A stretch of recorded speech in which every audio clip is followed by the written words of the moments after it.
So there's lots of things I could talk about in terms of young adult literature. I could talk about it as a marketing strategy. I could talk about it as a cultural phenomenon. I could even talk about it as a hot-button topic of literary controversy. But I'm not really here to discuss any of those issues.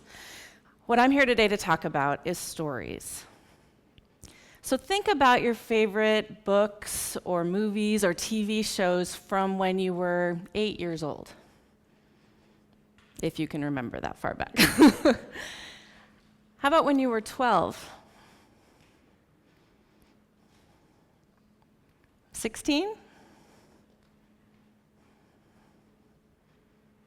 And how about now?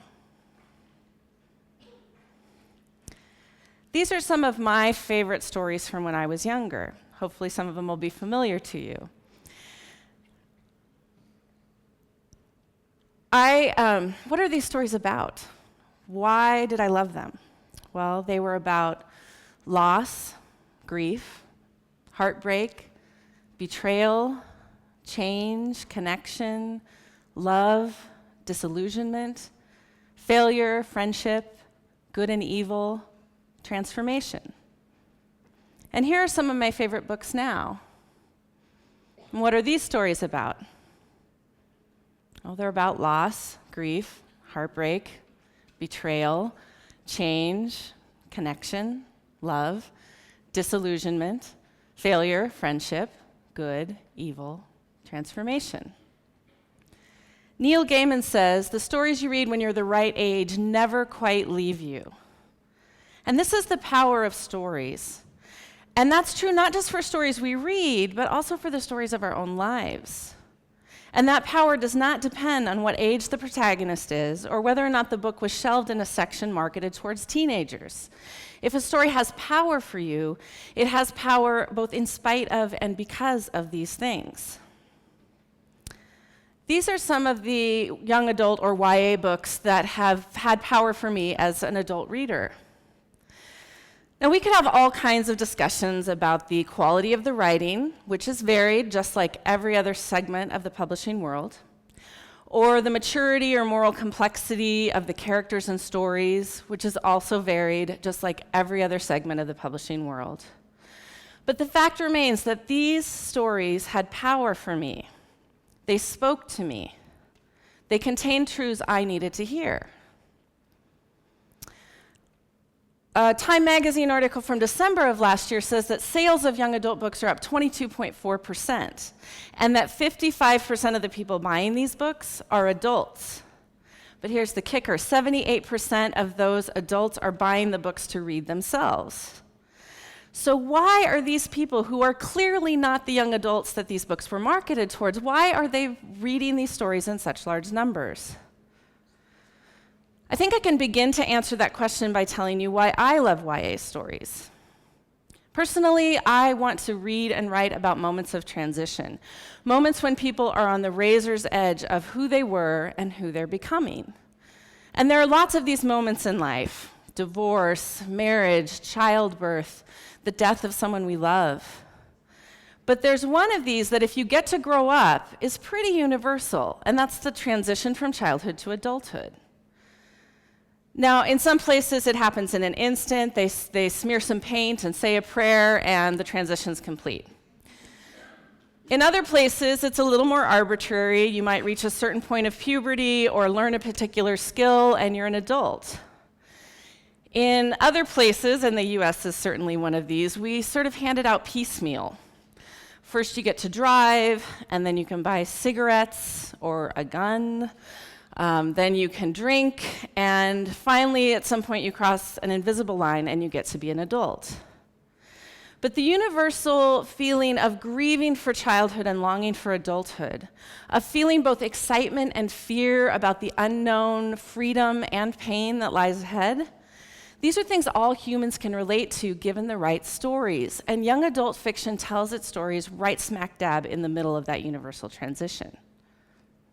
Another reason I love YA is that it helps me to understand that we are all united in our brokenness and uncertainty, and also in our hope. YA tells its stories in a space that's not dismissive of that uncertainty, but actually embraces it. The point of many of these stories is that the characters don't know what they're doing. And that's exactly where they're supposed to be. And if we're honest, it's exactly where many of us still are. It's a moment of possibility. It's a moment when the field is still wide open, even for those who have struggled and suffered. Joseph Campbell talks about this moment in The Hero's Journey. He says, the black moment is the moment when the real message of transformation is going to come. At the darkest moment comes the light.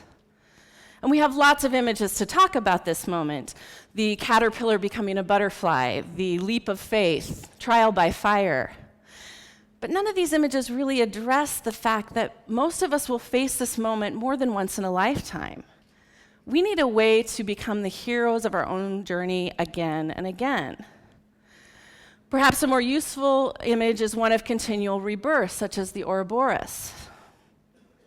This snake that eats its own tail indicates that continual cycle of growth and rebirth that is the ideal rhythm of most people's lives. It's an image that invites us to reinvent ourselves, to become the heroes of our own stories over and over. And the idea that we're in the midst of that story, that the possibility of growth and change is always there, is at the center of YA literature.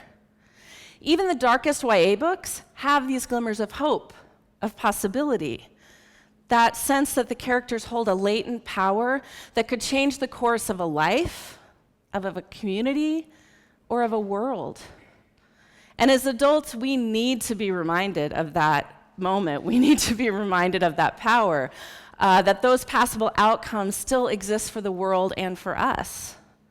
We need to be reminded that we can take the journey again and again if we need to, and that because we're different, the outcome can be different as well.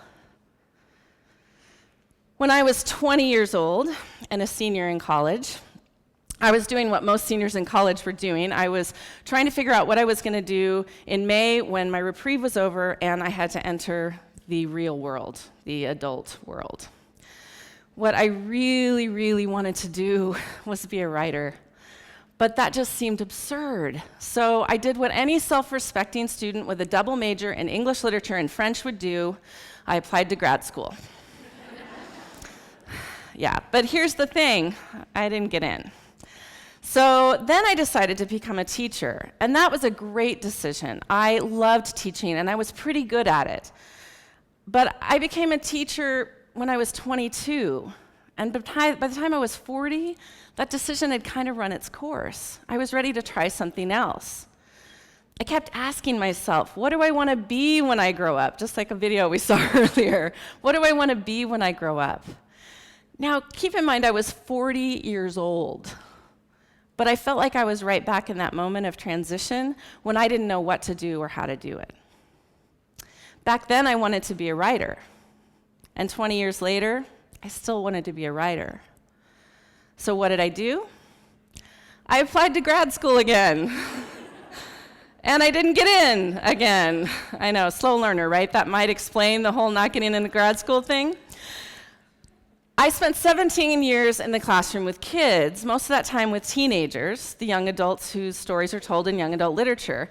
So this time when I didn't get in, I understood, this is another journey. This is another chance to learn what I need to learn. I can do whatever I need to here. And what I needed was to see if I could be a writer. So I didn't go to grad school, but I wrote. And I found mentors wiser than I was, and I wrote. And I wrote, and I wrote, and I wrote. And this last summer, my first novel, a young adult novel, by the way, came out. Thank you.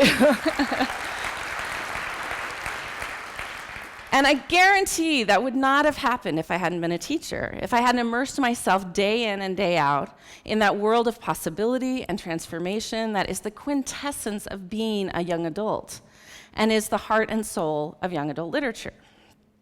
So, why is young adult literature for everyone? Well, I don't know if it is.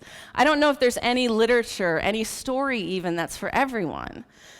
But we all have to find the stories that speak to us. Now, young adult is filled with stories of enormous transformation. Transformation from innocence to experience, transformation from confusion to understanding, transformation from powerlessness to strength. And they're not just stories about transformation. Reading these stories can be transformative in itself. So YA literature may not be for everyone, but the importance of finding stories that transform us is universal. These are the stories we need to fill our lives with, no matter how old we are. Thank you.